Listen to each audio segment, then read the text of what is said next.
Hello everyone, स्वागत है आपका हमारे YouTube channel the night owl पर। आज के इस वीडियो में हम बात करेंगे इन्वेंटरी चैप्टर के बारे में। हम इस चैप्टर में क्या सीखेंगे? सबसे पहले हम सीखेंगे इसका definition, meaning, what is inventory. Second, हम सीखेंगे टाइप्स ऑफ इन्वेंटरी, इन्वेंटरी कितने टाइप्स की होती है। थर्ड, इसके मेथड्स क्या हैं, इन्वेंटरी को हम वैल्यू कैसे कर सकते हैं। और कुछ फॉर्मूला रहेंगे तो वो भी हम देखेंगे, और उसके बाद हम एक एक करके आईसीआई के मॉड्यूल के सारे illustrations and practical question solve करेंगे। तो चलिए शुरू करते हैं हम हमारा आज का क्लास। फर्स्ट हम देखेंगे इसका मीनिंग, इन्वेंटरी का।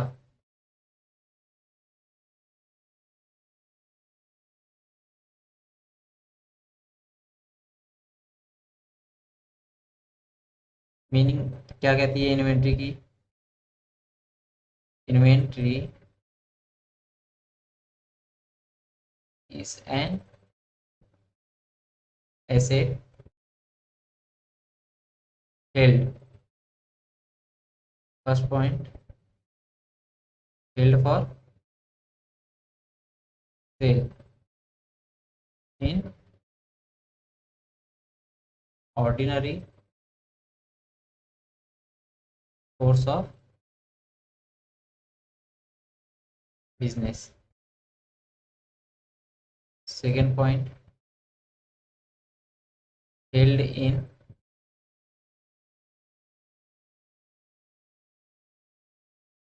Production process.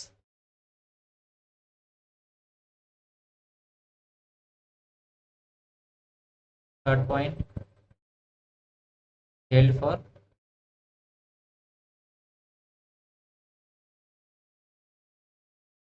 Consumption purpose.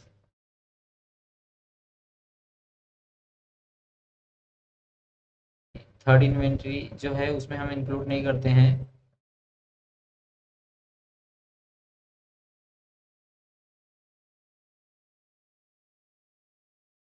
Machinery,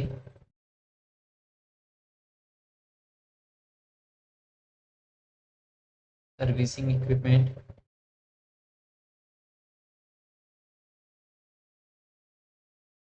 and stand by equipment.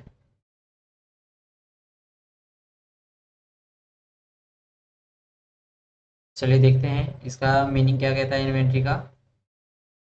Inventory is an asset held for sale in the ordinary course of business. तो जो बिजनेस में हम सेल करते हैं, ऑर्डिनरी कोर्स ऑफ बिजनेस जिसे हम सेल करते हैं, वो क्या रहता है हमारा? फिनिश गुड्स रहता है।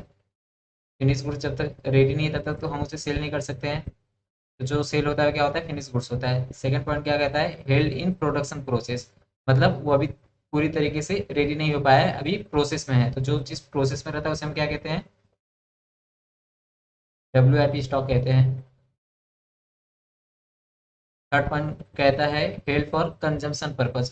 तो जिस चीज़ को अपन कंज्यूम करते हैं, इन्वेंट्री को प्रोड्यूस करते हैं, WIP स्टॉक में कन्वर्ट होता है, फिर फिनिश गुड्स में कन्वर्ट होता है। तो ये जिसे हम कंज्यूम करते हैं इसे हम कहते हैं raw material.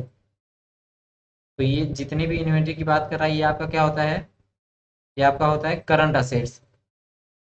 That's why we don't include machinery, servicing equipment and stand by equipment in raw material stock, because ये आपके सारे क्या हैं? ये आपके हैं फिक्स एसेट्स, इसीलिए इसे हम इन्वेंट्री में इंक्लूड नहीं करते हैं। आगे हम देखेंगे कि इन्वेंट्री कितने टाइप्स की होती है।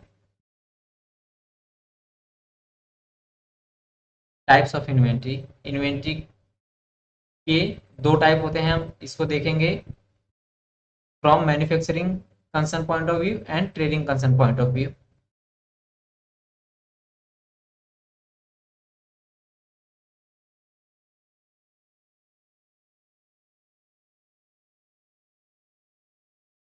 Manufacturing concern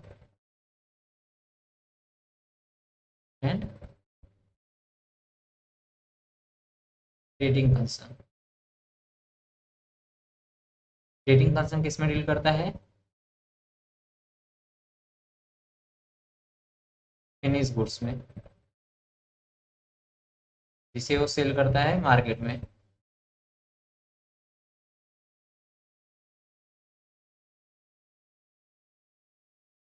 trading concern always deal in finish goods. Manufacturing concern किस में डील करता है? मैन्युफैक्चरिंग कंसर्न सबसे पहले रॉ मटेरियल परचेस करता है, इसे प्रोसेस में डालता है, तो ये बनता है WIP स्टॉक। फाइनली ये कन्वर्ट होता है किसमें? फिनिश गुड्स में। और इसे ये बनाता कैसे है? जो डेली बेसिस पे स्टोर्स एंड स्पेयर्स वगैरह मटेरियल यूज होते हैं, ये भी इसका इन्वेंट्री है। एंड जब ये फिनिश गुड्स बन जाता है तो इसे ये ट्रेडिंग कंसर्न के पास भेज देता है मार्केट में सेल होने के लिए, तो ये इसे पैक करता है, तो पैकिंग मटेरियल भी इसे लगते हैं। मैन्युफैक्चरिंग कंसर्न के केस में कितने टाइप की इन्वेंट्री हो गया हमारे पास? First raw material, second WIP stock, third finish goods, fourth stores and spares, and third packing material. ये पैक करके ट्रेडिंग कंसर्न के पास भेज देता है, ट्रेडिंग कंसर्न उसे मार्केट में सेल करता है। तो ये हो गया टाइप्स ऑफ इन्वेंट्री आपका। थर्ड हम देखेंगे मेथड्स कि इन्वेंट्री को वैल्यू करने के कितने मेथड्स हैं। There are two types of method. First is historical cost method,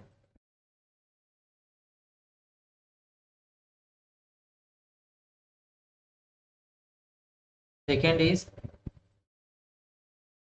non historical cost method.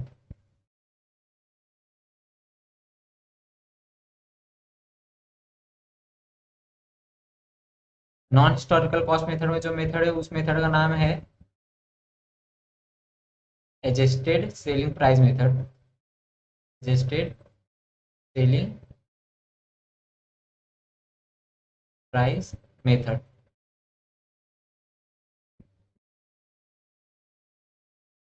और हिस्टोरिकल कॉस्ट मेथड में हम दो इन्वेंट्री की बात करेंगे। फर्स्ट इन्वेंट्री जो इंटरचेंजेबल नहीं है, दूसरा जो इन्वेंट्री हम इंटरचेंज कर सकते हैं।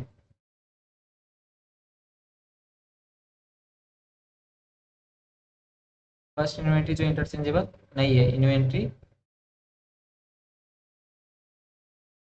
Not interchangeable.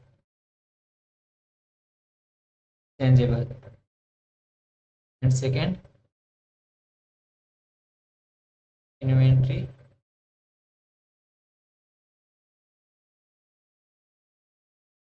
जो इंटरचेंजेबल है।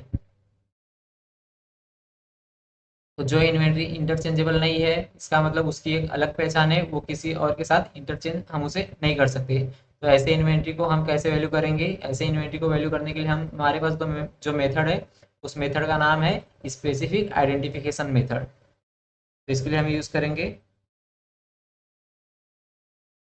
स्पेसिफिक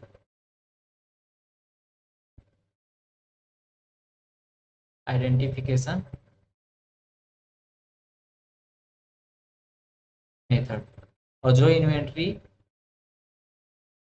इंटरचेंजेबल है, इंटरचेंज हो सकती है, उसके अंदर हमारे पास अगेन तीन मेथड है।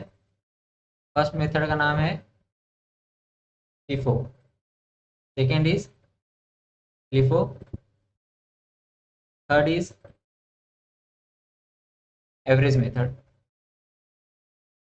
दैट इज वैम, इसे हम कहते हैं वेटेड एवरेज मेथड।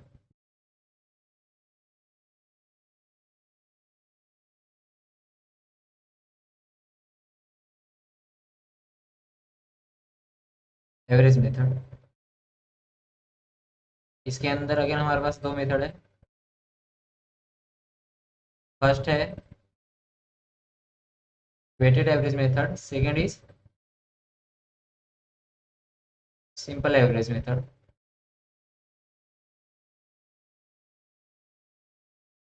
एग्जाम के पॉइंट ऑफ व्यू से जो मेथड इंपॉर्टेंट है वो है आपका FIFO मेथड इंपॉर्टेंट है, वेटेड एवरेज मेथड इंपॉर्टेंट है, and adjusted selling price method important है।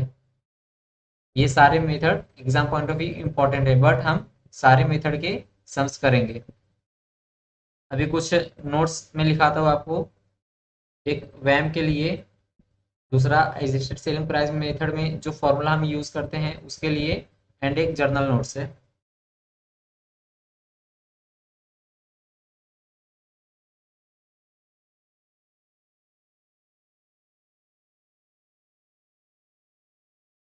Note 1।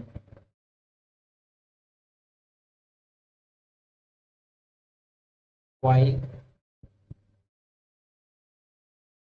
solving questions of LIFO, LIFO, weighted average method,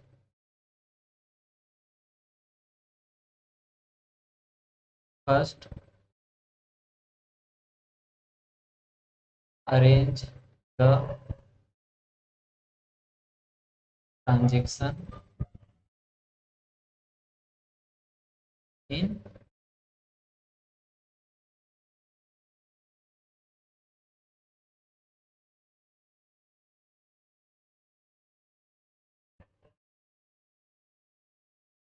in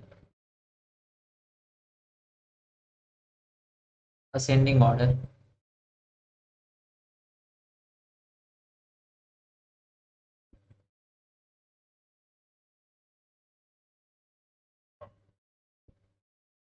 Ignore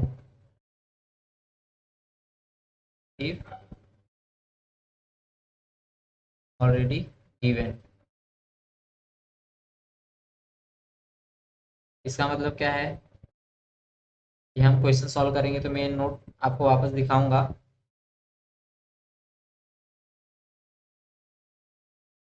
ascending order मतलब छोटे से बड़ा।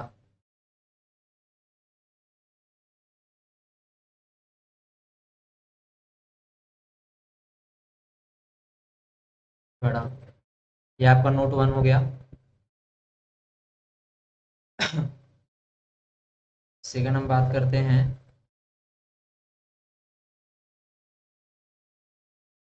फॉर्मूला की।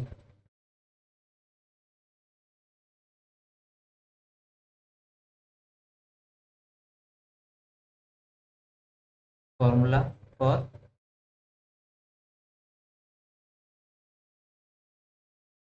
Weighted average method.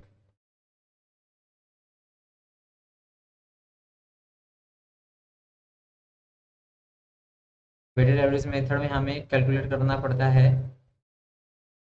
Weighted average rate का formula है total of amount divide by total quantity. Total of amount में हम किसका किसका टोटल लेंगे?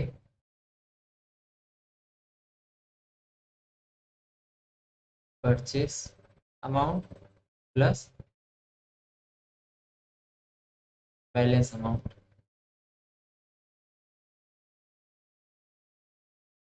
New purchase amount plus balance amount. Quantity में new purchase quantity plus balance quantity.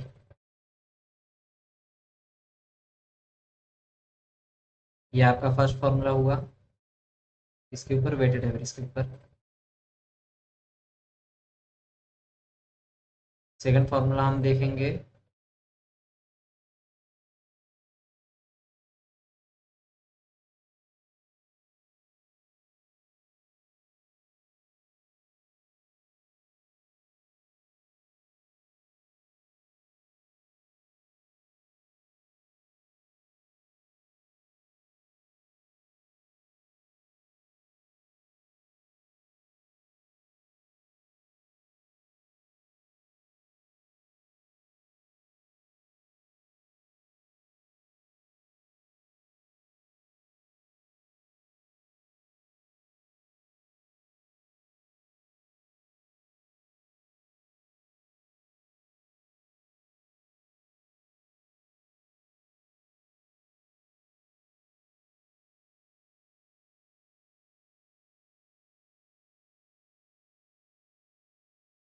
Just a minute.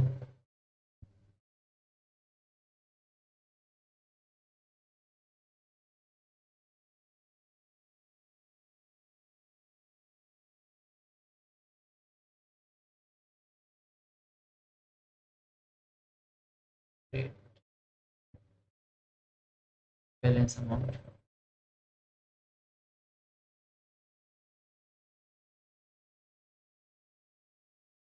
ठीक है, नेक्स्ट फॉर्मूला हम देखेंगे फॉर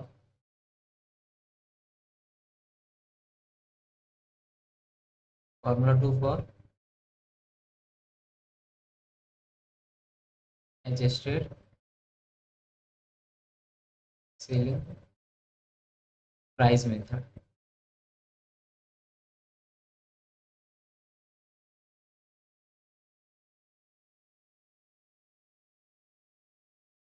इसमें कौन कौन से फॉर्मूला आएंगे, इसमें हमें सबसे पहले जीबी परसेंटेज कैलकुलेट करना पड़ता है, जिसे कहते हैं हम लोग ग्रॉस प्रॉफिट परसेंटेज या ग्रॉस प्रॉफिट मार्जिन परसेंटेज। इसे हम कैसे कैलकुलेट करेंगे, सबसे पहले हमें जीपी कैलकुलेट करना होगा।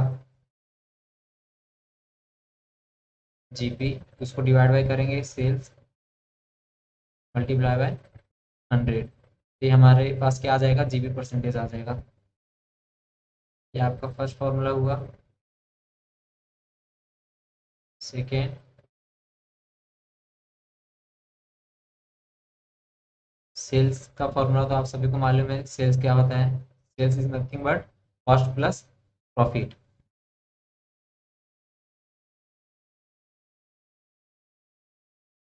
Sales is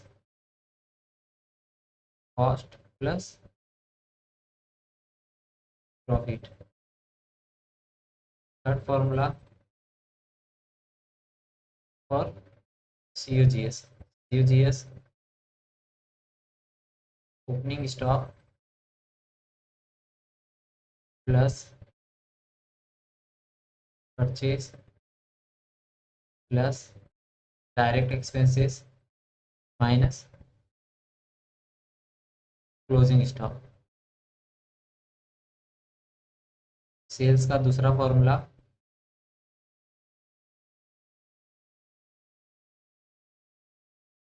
sales equal to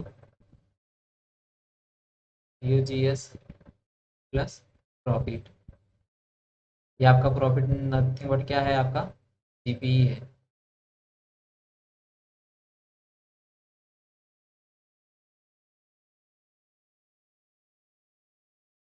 next बात करेंगे हम एडजस्टेड सेलिंग प्राइस में, एक और नोट में लिख रहा हूँ, नोट नंबर 2। ये जो नोट है ये है सिर्फ एडजस्टेड सेलिंग प्राइस मेथड के लिए, एंड अर्लियर जो नोट मैंने लिखाया था नोट नंबर 1, ये है किसके लिए, FIFO LIFO एंड वैम के लिए, वेटेड एवरेज मेथड के लिए है।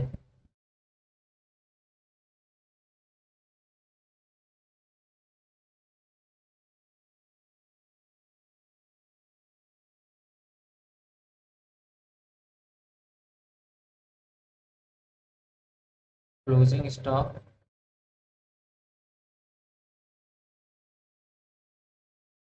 should always at cost price if it is at selling price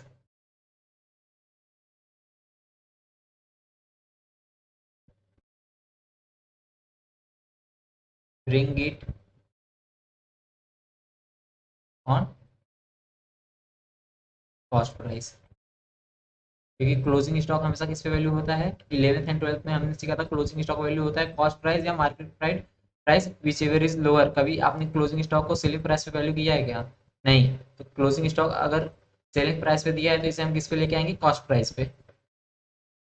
तो ये हम सीखेंगे किसमें, एडजस्टेड सेलिंग प्राइस मेथड में सीखेंगे। ये हमारा थ्योरी वाला काम हो गया, अभी हम सम स्टार्ट करते हैं।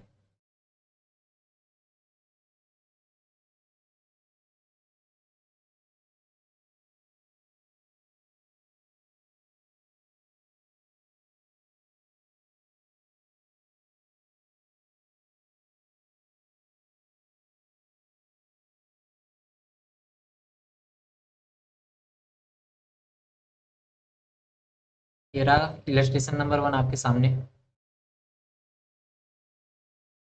Surekha limited deals in 3 product P, Q and R which are neither similar nor interchangeable, इस वर्ड को ध्यान रखना, नॉर इंटरचेंजेबल बोला है, मतलब आपस में इसे इंटरचेंज नहीं कर सकते। मैंने अभी आपको मेथड्स में बताया था कि जिस इन्वेंट्री को हम इंटरचेंजेबल नहीं कर सकते, जो इंटरचेंजेबल नहीं है, जिसे हम इंटरचेंज नहीं कर सकते, वैसे इन्वेंट्री को वैल्यू करने के लिए हम कौन सा मेथड यूज़ करते हैं, वैसे इन्वेंट्री को वैल्यू करने के लिए हम स्पेसिफिक आइडेंटिफिकेशन मेथड यूज़ करते हैं। इन्वेंट्री नॉट इंटरचेंजेबल, इसके लिए कौन सा मेथड यूज़ करते हैं, हम स्पेसिफिक आइडेंटिफिकेशन मेथड यूज़ करते हैं।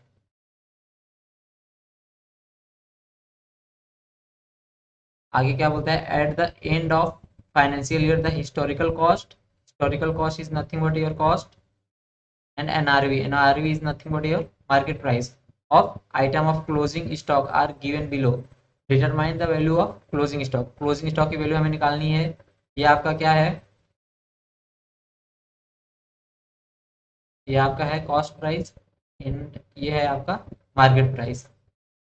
तो हर के लिए हम स्पेसिफिक आइडेंटिफिकेशन मेथड लगाएंगे, पी के लिए, क्यू के लिए एंड आर के लिए। तो पी का कॉस्ट कितना है 38 एंड मार्केट प्राइस कितना है 42, दोनों में लोअर क्या है कॉस्ट, तो पी किस पे वैल्यू होगा, कॉस्ट प्राइस पे, दैट इज 38। क्यू का कॉस्ट प्राइस कितना है 29 एंड मार्केट प्राइस कितना है 29, तो दोनों सेम है, तो क्यू किस पे वैल्यू होगा 29 पे। आर के केस में कॉस्ट प्राइस कितना है 17 एंड मार्केट प्राइस कितना है 14, तो आर किस पे वैल्यू होगा 14, क्योंकि दोनों में लोअर क्या है मार्केट प्राइस 14। ये टोटल आपका कितना आ जाएगा 81। क्लोजिंग स्टॉक को हम वैल्यू किस पे करेंगे 81, ये पर यूनिट वैल्यू दिया है, क्योंकि ये आपको कॉस्ट क्या दिया है पर यूनिट दिया है एंड मार्केट प्राइस भी क्या दिया है पर यूनिट दिया है। अभी इसमें आपको क्लोजिंग स्टॉक का यूनिट नहीं बताया है कि आपके पास क्लोजिंग स्टॉक कितना यूनिट बच गया। अगर वो बताया रहता, सपोज करो कि अगर क्लोजिंग स्टॉक का यूनिट दिया रहता कि आपके पास क्लोजिंग स्टॉक का यूनिट कितना है 1000, तो इसे हम ये 81 रुपीज़ जो आया है हमारे पास पर यूनिट वैल्यू, इससे मल्टीप्लाई कर देते तो क्लोजिंग स्टॉक का हमारे पास टोटल एग्रीगेट वैल्यू आ जाता। कैसे आता, क्लोजिंग स्टॉक इक्वल टू कितना यूनिट है 1000 unit multiply by 81 per unit, ये आपके पास टोटल कितना आ जाता 81,000, ये आपका क्लोजिंग स्टॉक का वैल्यू होता। लेकिन क्वेश्चन में हमें नहीं दिया है तो हम इसे इग्नोर करेंगे, बस इतना हमारा आंसर रहेगा, दैट इज 81। नेक्स्ट इलस्ट्रेशन देखते हैं। इसे मैंने इधर ही सॉल्व कर दिया क्योंकि इसमें ज़्यादा कुछ था नहीं और ये उतना इंपॉर्टेंट नहीं है। जहाँ पे सॉल्व करने लायक रहेगा मैं उसे सॉल्व करके दिखाऊंगा आपको। अभी यहाँ पर इलस्ट्रेशन नंबर टू में क्या बोलता है, a manufacturer has the following record of purchases. तो जो फॉलोइंग डेटा दिया है आपको वो किसका दिया है, परचेस का दिया है, purchase of condenser which he uses while manufacturing radio sets. तो रेडियो सेट्स को मैन्युफैक्चर करने के लिए हम क्या परचेस कर रहे हैं, कंडेंसर। उसका डेटा कहाँ दिया हुआ है, नीचे दिया हुआ है। तो इसमें मैं आपको पहले एक चीज़ दिखा रहा हूँ, एक नोट पढ़ा रहा हूँ जो मैंने लिखा था।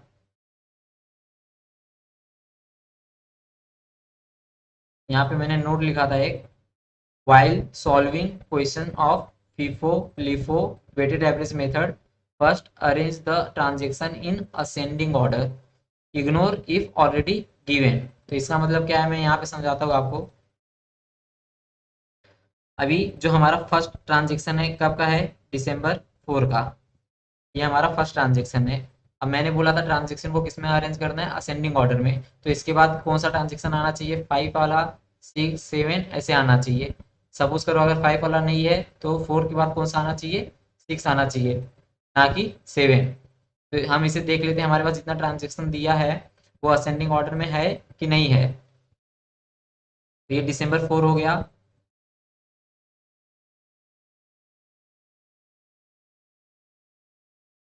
जूम आउट करता हूँ थोड़ा। हाँ, December 4 के बाद 5 वाला ट्रांजेक्शन नहीं है हमारे पास, 6 वाला नहीं है, 7 वाला नहीं है, 8 वाला भी नहीं है एंड 9 वाला भी नहीं है। उसके बाद कौन सा आएगा, 10 आएगा। 10 दिया है 4 के बाद, December 4 के बाद December 10, 10 के बाद 11, 11 के बाद 19 एंड 19 के बाद 28। यहाँ पर कोई भी ट्रांजेक्शन आपका जंबल नहीं है। अगर ये जंबल रहता तो इसे हम सबसे पहले अरेंज करते असेंडिंग ऑर्डर में, ठीक है। उसके बाद ही क्वेश्चन को सॉल्व करते थे। दिसंबर 9 को हमने कितना यूनिट परचेस किया है, 900 यूनिट परचेस किया है, जिसका रेट कितना है 50। तो इसे हम सॉल्व कैसे करेंगे, टोटल हमने कितना यूनिट परचेस किया है 2600, एंड उसमें से इशू कितना किए हैं हम 1600 unit. Issue is nothing but your sales.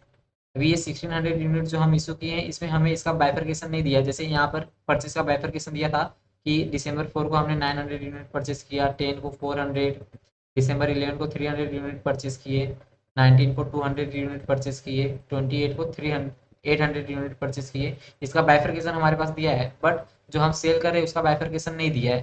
तो ऐसे केस में हम इसे डिटेल में ना सॉल्व करके डायरेक्ट क्लोजिंग स्टॉक जो हमारे पास रिमेनिंग है उसका वैल्यू निकाल देंगे। तो इसे हम सॉल्व कैसे करेंगे ये देखते हैं। मैं इधर पे साइड में कर देता हूँ।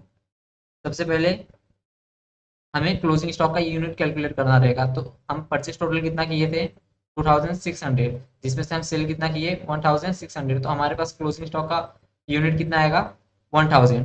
ये कैलकुलेट करेंगे यहाँ पे, calculation of closing stock unit. ये कैसे कैलकुलेट होगा, purchase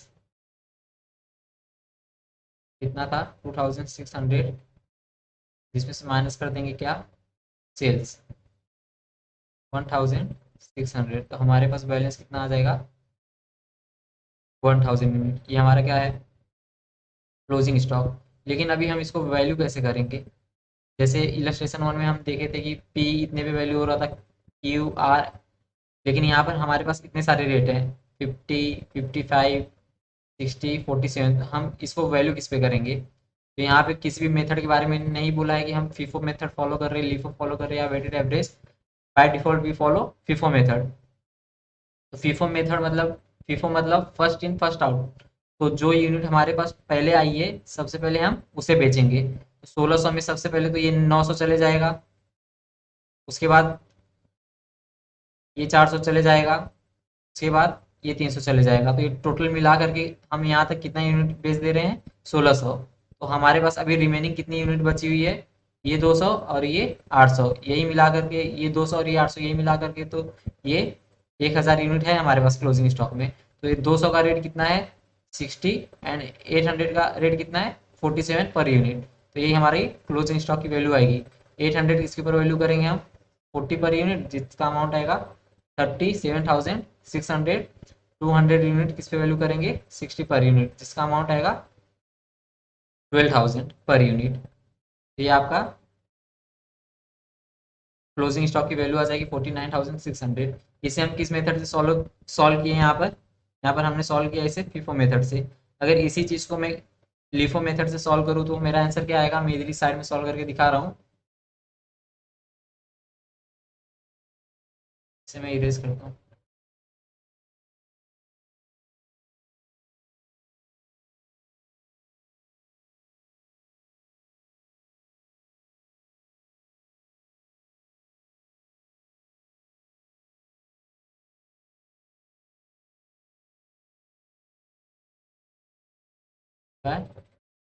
LIFO method. Closing stock का यूनिट कितना आया था हमारा, जैसा कि हमने यहाँ पे निकाला था, कितना आया था 1000 यूनिट। अभी लीफो मेथड में, लीफो मेथड मतलब लास्ट इन फर्स्ट आउट। जो यूनिट हमारे पास लास्ट में आई थी उसे हम क्या करेंगे पहले सेल करेंगे। जो यूनिट हमारे पास लास्ट में आई थी उसे हम क्या करेंगे फर्स्ट सेल करेंगे।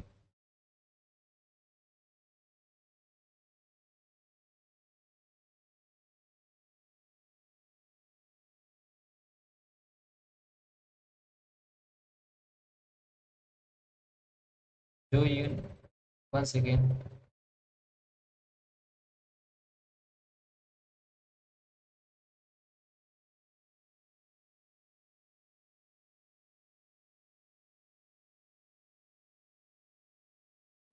अभी लिफो मेथड में हम क्या करेंगे लास्ट इन फर्स्ट आउट। तो लास्ट में हमारे पास कौन सा यूनिट आया था दिसंबर 28 को 800 ये परचेस किए थे हम, तो सबसे पहले इसे भगाएंगे।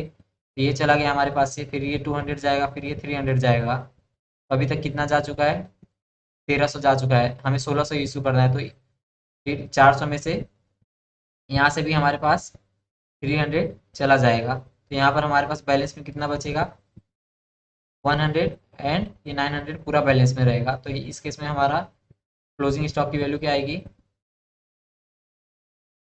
900 यूनिट, जिसका रेट कितना दिया हुआ है, 50 पर यूनिट। तो ये आ जाएगा आपके पास 45,000, एंड इसमें से 300 ले लिए, तो इधर पे बैलेंस कितना बचा है, 100 यूनिट। 100 जिसका रेट कितना है, 55 पर यूनिट। तो आपके पास आ जाएगा 5,500। टोटल कितना आ जाएगा ये, 50,500। ये आपका आंसर है बाय लिफो मेथड। अब नेक्स्ट इलस्ट्रेशन देखते हैं हम, इलस्ट्रेशन नंबर 3।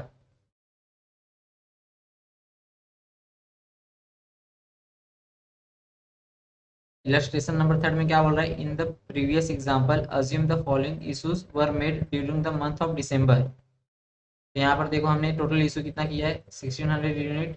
दिसंबर 5 को कितना इशू किए हैं, 500। दिसंबर 20 को 600। दिसंबर 29 को अगेन 500। 500, 600 एंड 500। यहाँ पर हमें 1600 यूनिट जो हम इशू किए हैं, इलस्ट्रेशन नंबर 2 में इसका बाइफरकेशन नहीं दिया था यहाँ पर, लेकिन यहाँ पर इसका बाइफरकेशन दिया है। बाइफरकेशन दिया है तो हम इसे कैसे सॉल्व करेंगे, इसे हम फॉर्मेट बना के सॉल्व करेंगे। बाइफरकेशन अगर नहीं दिया रहता तो ऐसे शॉर्ट में सॉल्व करके सिर्फ क्लोजिंग स्टॉक की वैल्यू फाइंड आउट कर देते, वही हमारा आंसर होता। लेकिन अगर बाइफरकेशन दिया तो इसे हमें डिटेल में सॉल्व करना पड़ेगा। तो यहाँ पर मैंने फॉर्मेट रेडी रखा है ताकि वीडियो ज़्यादा लंबा ना हो। ये है आपका इलस्ट्रेशन नंबर 3। हमारा फॉर्मेट कैसे बनेगा, इस क्वेश्चन को मैं पहले फीफो मेथड से सॉल्व करूंगा इलस्ट्रेशन नंबर 3 को, उसके बाद लिफो से, उसके बाद वेटेड एवरेज से, ताकि आपका तीनों मेथड क्लियर हो जाए। डेट, परचेज, इशू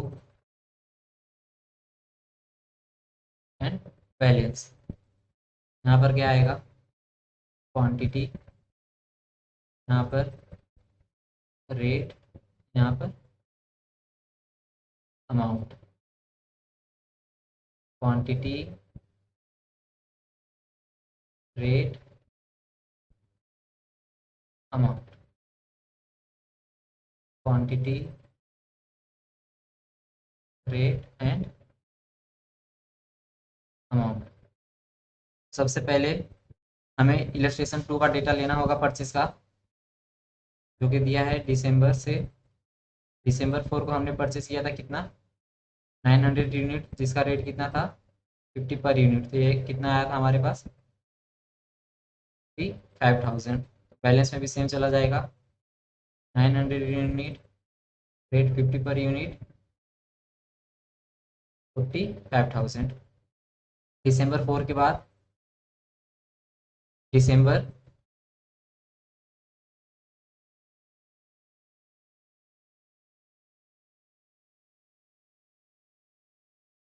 दिसंबर 4 के बाद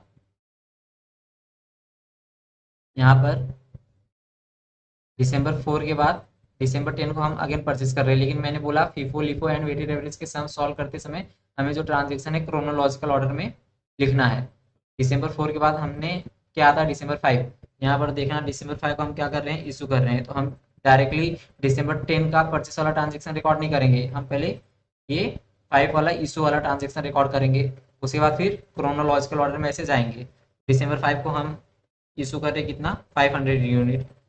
इसे रिकॉर्ड कर लेते हैं। दिसंबर 5 को इशू कर रहे हैं कितना, 500 यूनिट। अभी हमारे पास सिर्फ एक ही रेट वाली यूनिट है, जो कि ये रेट 50 है और 900 यूनिट है, तो इसी में से इशू करेंगे 500, रेट 50। ये 25,000 का आपके पास से सामान चला जाएगा। तो आपके पास यहाँ बैलेंस में कितना बचेगा, 400, जिसका रेट कितना है, 50 पर यूनिट। ये आपके पास आएगा 20,000।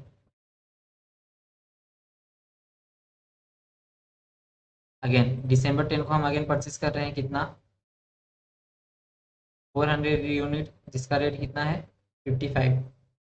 तो ये आपके पास आ जाएगा 22,000। अभी हमारे पास दो टाइप की यूनिट्स हो गए, एक जिसका रेट 55 है एंड यहाँ पे बैलेंस बचा था 400 यूनिट जिसका रेट कितना था 50। तो इसे पहले लिखते हैं 400 यूनिट जिसका रेट कितना है 50, 20,000।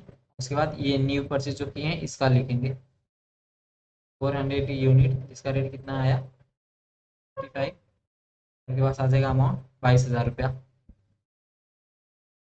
उसके बाद दिसंबर 11 को अगेन हम परचेज कर रहे हैं कितना 300 यूनिट जिसका रेट कितना दिया हुआ है 55। तो ये आपके पास कितना आ जाएगा, ये आपके पास आ जाएगा 16,500।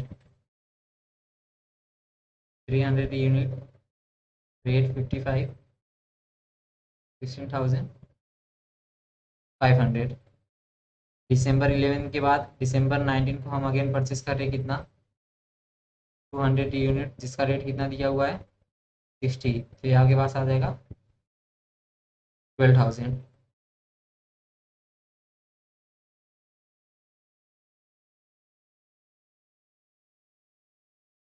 दिसंबर 19, दिसंबर 19 के बाद दिसंबर 20 में हम अगेन इशू कर रहे हैं कितना 600 यूनिट। तो इसे भी रिकॉर्ड कर लेते हैं दिसंबर 20, 600 यूनिट हमें इशू करना है। तो फिफो मेथड फॉलो कर रहे तो फर्स्ट हमारे पास जो यूनिट है हो जाएगा, तो 400 ये चला जाएगा हमारे पास से दिसंबर 20 को 400 जिसका रेट कितना है 50। ये 20,000 वाला हमारे पास से चला गया। हम इशू कितना कर रहे हैं 600, तो 200 हमें ये 400 यूनिट में से लेना पड़ेगा जिसका रेट कितना है 55। ये 200 यहाँ पे आ जाएगा जिसका रेट कितना है 55। तो ये आपका अमाउंट आएगा 11,000। अभी यहाँ पर हमारे पास बैलेंस में कितना है, इसमें से 200 चला गया तो इसमें 200 है, ये 400 पूरा चला गया तो इसमें नील हो गया। ये 200 यूनिट जिसका रेट कितना है 55। तो ये आएगा आपके पास 11,000। ये 300 यूनिट है 300 जिसका रेट कितना है 55। ये आपके पास आ जाएगा 16,500। एंड ये 200 यूनिट का रेट है कितना 60 पर यूनिट, ये आपके पास आ जाएगा 12,000। दिसंबर 28 को अगेन हम परचेस कर रहे हैं कितना 800 यूनिट जिसका रेट कितना है 47। ये आपके पास आ जाएगा 37,600। एक यूनिट, एक न्यू यूनिट आ गया हमारे पास जिसका रेट कितना है 47, 37,600। दिसंबर 28 के बाद दिसंबर 29 को अगेन हम इशू कर रहे हैं कितना 29 को 500 यूनिट इशू कर रहे हैं।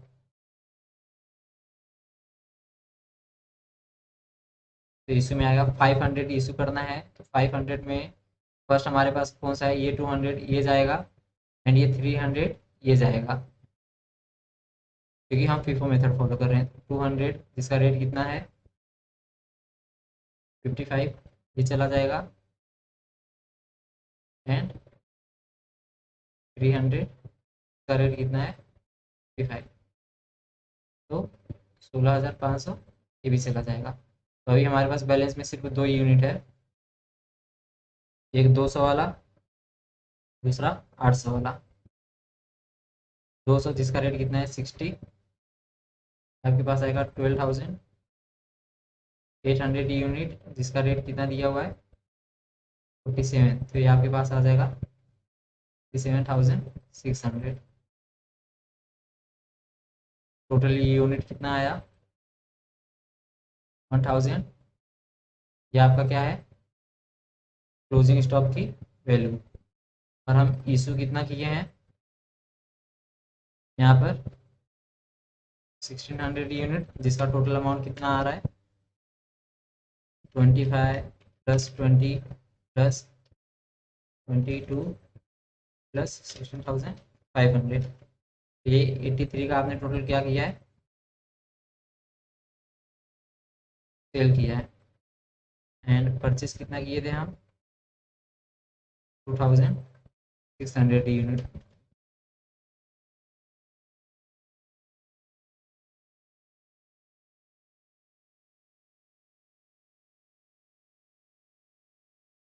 इसका टोटल आ रहा है हमारे पास 1,33,100। तो यहाँ पर हमने 2,600 यूनिट परचेस किया था, जिसमें से 1,600 यूनिट हम क्या कर दिए, सेल कर दिए। हमारे पास यहाँ बैलेंस में कितना है, 1,000 यूनिट। तो ये इसी क्वेश्चन को अभी हम लिफो मेथड से सॉल्व करेंगे।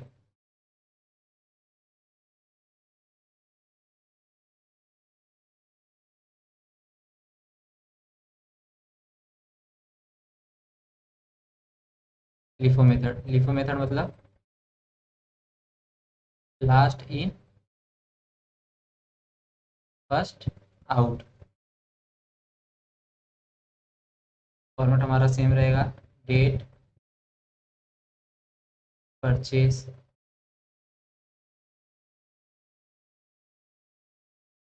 Issue and balance. यहाँ पे क्या आएगा, quantity, rate, amount. Quantity, rate, amount. Quantity, rate and amount.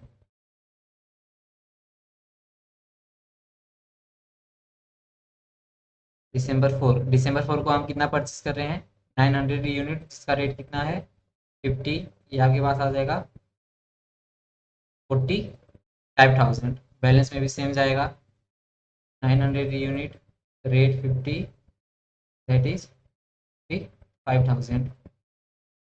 दिसंबर 5 को हम इशू कर रहे हैं, तो इशू करने के लिए लास्ट इन फर्स्ट आउट, तो अभी तो फिलहाल एक ही रेट वाली यूनिट है हमारे पास, तो हम इसी में से इशू करेंगे।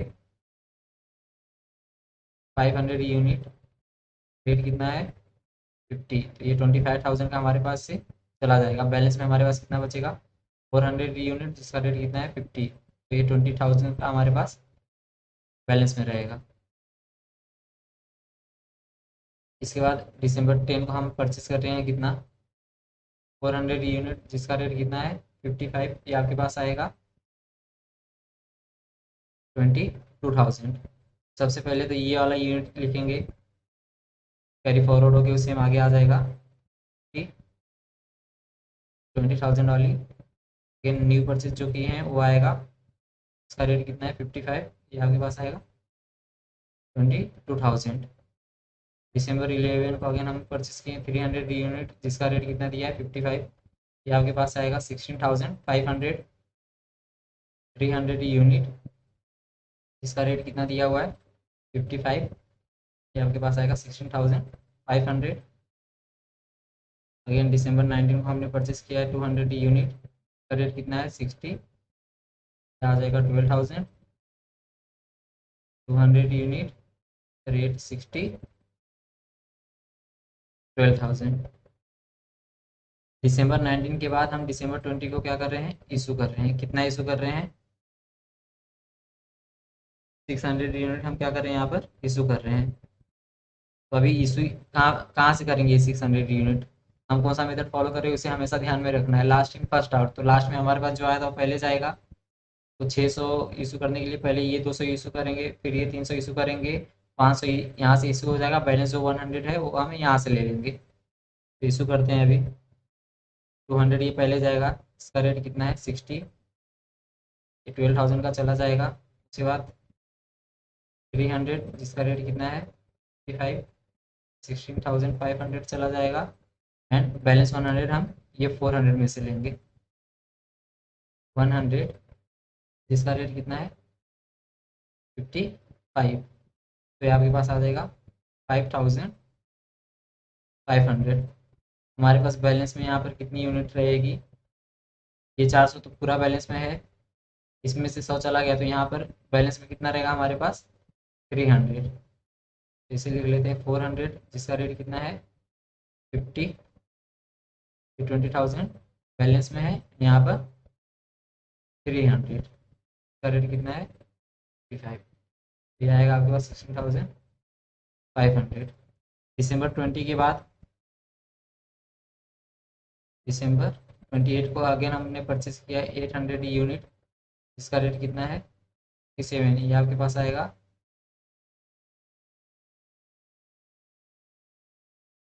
37। मैं इसे थोड़ा नीचे लिखता हूँ, नहीं तो आपको कन्फ्यूज़न होगा।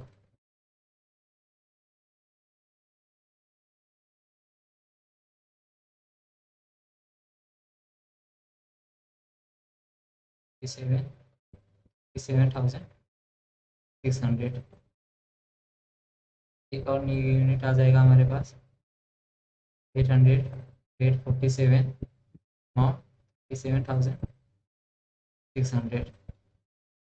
दिसंबर 28 के बाद दिसंबर 29 को हम अगेन इशू कर रहे हैं, कितना इशू कर रहे हैं 500 यूनिट।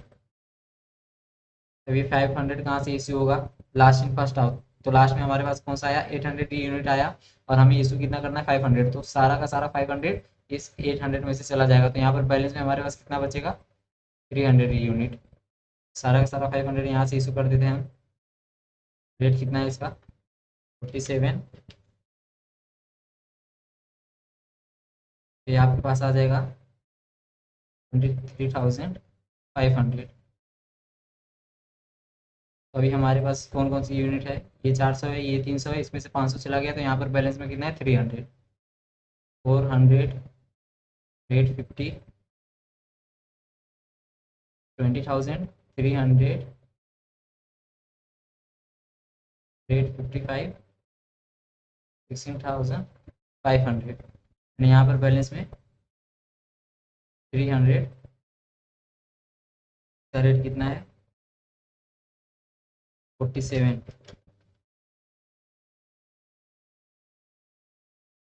तो ये आपके पास कितना आएगा 14,100 का टोटल कर लो।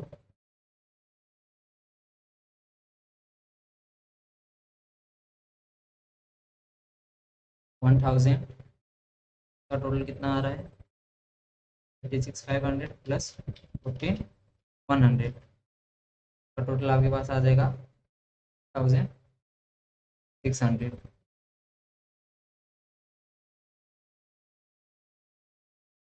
हमने इशू कितना किया 1,600,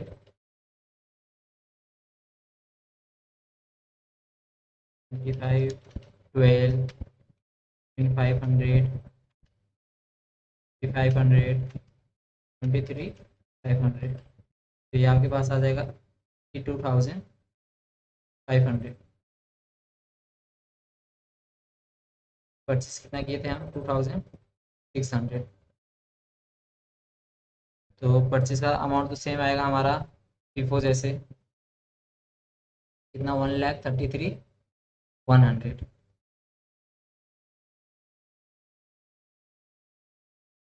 1,33,100। अभी सेम क्वेश्चन को हम वेटेड एवरेज मेथड से भी सॉल्व करके देख लेते हैं।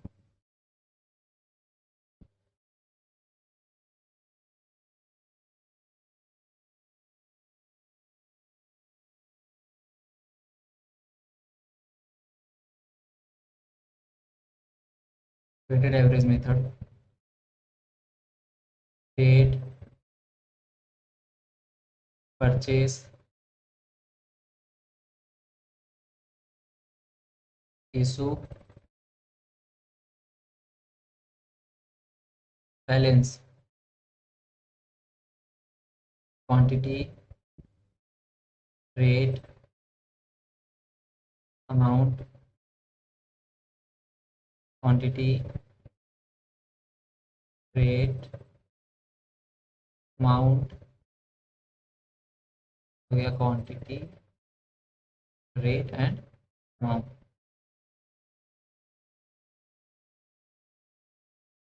वेटेड एवरेज मेथड में मैंने आपको एक फॉर्मूला लिखाया था। वेटेड एवरेज मेथड से हम सॉल्व करते हैं तो हमें किसी रिक्वायरमेंट रहती है वेटेड एवरेज रेट की, तो इसे हम कैलकुलेट करेंगे यहाँ पर।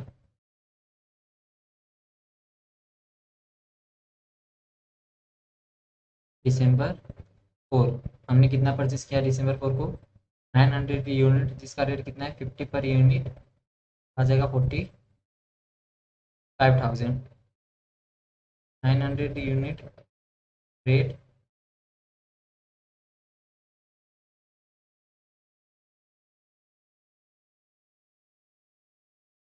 50 पर यूनिट, अमाउंट 45,000। दिसंबर 5 को हम क्या कर रहे हैं, इशू कर रहे हैं, तो ये इशू भी इसी में से हो जाएगा। 500 यूनिट रेट कितना है 50, 25 का हम हमारे पास से सामान चला जाएगा, तो हमारे पास बैलेंस में कितना बचेगा 400, जिसका रेट कितना है 20,000। इसके बाद दिसंबर 10 को अगेन हम परचेस कर रहे हैं कितना 400 यूनिट, जिसका रेट कितना है 55, तो ये अमाउंट कितना आ रहा है 22,000। लेकिन यहाँ तक तो लिफो एंड लिफो में क्या करते थे, ये जो 400 यूनिट है यहाँ पर कैरी फॉरवर्ड करते थे, एंड ये जो 400 न्यू परचेस है उसे रिकॉर्ड करते थे, एंड कितनी यूनिट है यहाँ पर हमें शो होती थी। लेकिन ये वेटेड एवरेज मेथड में ऐसे हमें नहीं रिकॉर्ड करना है। वेटेड एवरेज मेथड में हमें एवरेज रेट ले करके पहले, सबसे पहले एवरेज रेट कैलकुलेट करना है। एवरेज रेट कैसे कैलकुलेट करेंगे, मैंने कहा था total of amount divide by total quantity of, total quantity में क्या क्या आता है, जो न्यू परचेस वाली क्वांटिटी है वो, प्लस बैलेंस वाली जो क्वांटिटी है वो, एंड अमाउंट में क्या आता है, न्यू परचेस का अमाउंट आता है, एंड बैलेंस जो है हमारे पास उसका अमाउंट आता है। तो ऐसे हम वेटेड एवरेज रेट निकालेंगे। तो हमारे पास कितना आ जाएगा वेटेड एवरेज रेट, मैं यहीं पे सॉल्व करके दिखा रहा हूँ आपको, बाद में रफ कर दूंगा। Weighted average rate is equal to 22,000 plus 20,000 divide by 400 new purchase का रेट प्लस 400 बैलेंस का रेट, टोटल कितना आ जाएगा 800। तो 42 को डिवाइड बाय 800 करेंगे तो हमारे पास वेटेड एवरेज रेट कितना आ रहा है 52.5।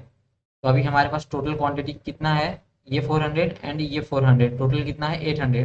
तो इस 800 को हम किसके ऊपर वैल्यू करेंगे 52.5, तो अमाउंट कितना आएगा हमारे पास, that is equivalent to your 42,000। Amount आपका कितना आएगा 42,000। अगर अलग अलग लिखते 400 एंड 400 तो भी तो 42,000 आता था। ये 400 का 20 एंड दिस 400 का 22, तो टोटल कितना आता था 42 ही आता था। लेकिन ये वेटेड एवरेज है, तो इसमें हम इस तरीके से करेंगे। इसे मैं रफ कर देता हूँ अभी। ऐसे ही हर बारी हमें new new weighted average rate calculate करना पड़ेगा जब भी हम न्यू परचेस करेंगे। दिसंबर 11 को अगेन हमने परचेस किया है कितना 300 यूनिट, जिसका रेट कितना है 55, इसका अमाउंट कितना रहा था 16,500। अगेन ये 300 एंड हमारे पास बैलेंस में अभी कितना है 800, तो टोटल मिला के total new weighted average rate calculate करेंगे। Weighted average rate is equal to total amount कितना आएगा, ये 16,500 plus this 42,000। 42,000 plus 16,500 divide by 800 balance वाला प्लस 300 न्यू परचेस, तो कितना आ जाएगा आपके पास,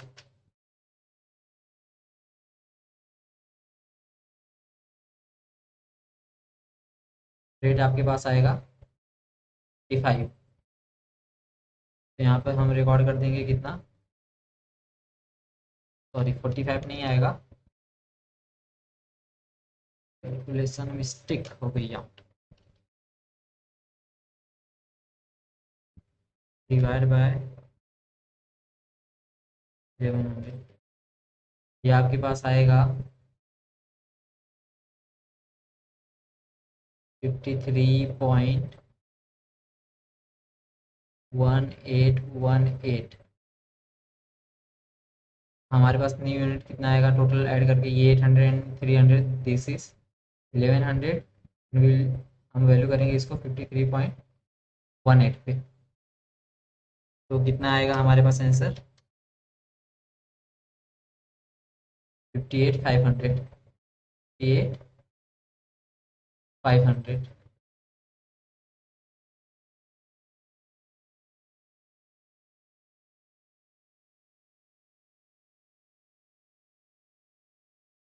आप इसे वर्किंग नोट में ज़रूर दिखाना, जब पेपर में आप सॉल्व करोगे या नोट्स बनाते रहोगे, तो हर एक जो वेटेड एवरेज रेट मैं यहाँ कैलकुलेट करके रफ कर रहा हूँ, आप उसे नोट्स में ज़रूर दिखाना, क्योंकि वर्किंग नोट पे भी मार्क्स रहते हैं।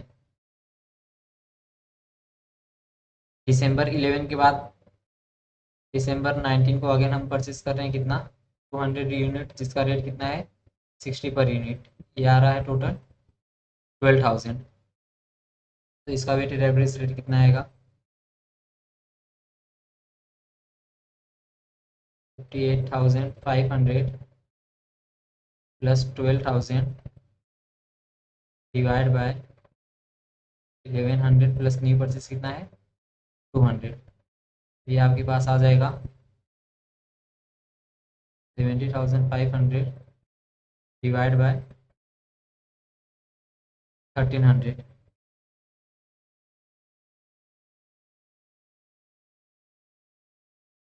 तो आपके पास आएगा इसका वेटेड एवरेज रेट 54.23।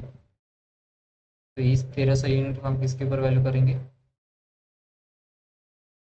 54.23। आंसर कितना आएगा हमारे पास, 7,500 इंटू 70,500 हमारे पास क्या आएगा, आंसर आएगा।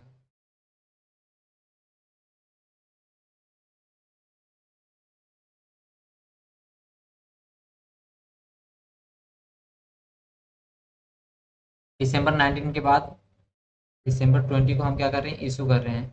कितना इशू कर रहे हैं, दिसंबर 20 को हम 600 यूनिट इशू कर रहे हैं। ये 600 यूनिट कहाँ से जाएगा, अभी हमारे पास टोटल कितना है 1300 यूनिट, जिसका रेट कितना है 54.23। इस रेट में हम 600 यूनिट क्या कर देंगे, इशू कर देंगे। 600 रेट कितना है 54.23, का अमाउंट कितना आ जाएगा हमारे पास,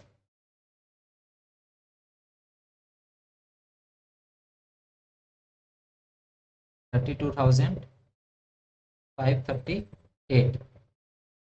तो अभी 1300 में से 600 यूनिट इशू कर दिए हैं, तो हमारे पास बैलेंस में कितना यूनिट बच जाएगा यहाँ पर, 700 यूनिट। का रेट कितना है 54.23। एंड अमाउंट इसका कितना आएगा,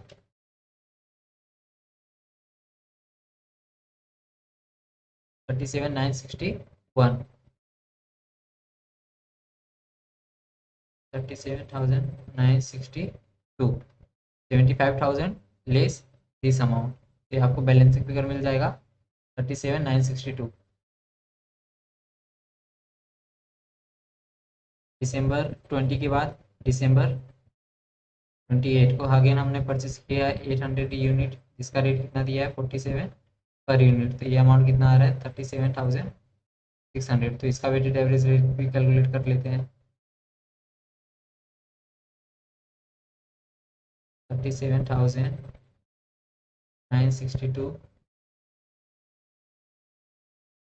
प्लस 37,600 डिवाइड बाय 700 प्लस 800। तो आपके पास कितना आ जाएगा, 37,962 प्लस 37,600 डिवाइड बाय 1,500। तो आपके पास आ रहा है 50.37। तो हम इधर वैल्यू कर देंगे इसे 100 यूनिट को 3.37 पे। तो हमारा आंसर टोटल कितना आएगा 37,962 प्लस 37 75,562।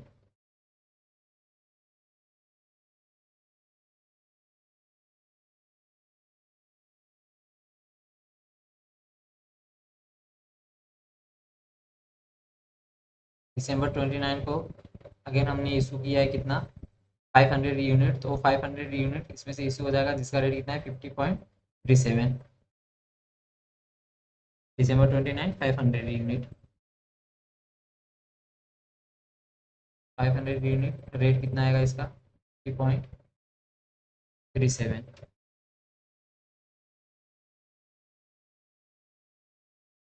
500 इंटू 50.37 फिर आपके पास आ रहा है 55,185। यहाँ पर 500 चला गया तो हमारे पास बैलेंस में यहाँ पर कितना बचेगा 1000 यूनिट। इसका बैलेंसिंग फिगर निकाल लो, इसमें से ये अमाउंट को लेस कर दो, आपका बैलेंसिंग फिगर ये 1000 का वैल्यू आ जाएगा। इसका रेट कितना है 37, या तो इसका मल्टीप्लाई कर दो इसमें, answer will be same 25,562 less 25,185। तो आपके पास आ रहा है 50,377। ये आपका वैल्यू है किसका क्लोजिंग स्टॉक का। मैं इसे यहाँ ना लिख करके क्लोजिंग नीचे करता हूँ मैं यहाँ पर, ये आपका सेल का आ जाएगा एंड ये आपका परचेस का। मैं इसे यहाँ से रफ करता हूँ, नीचे लिखता हूँ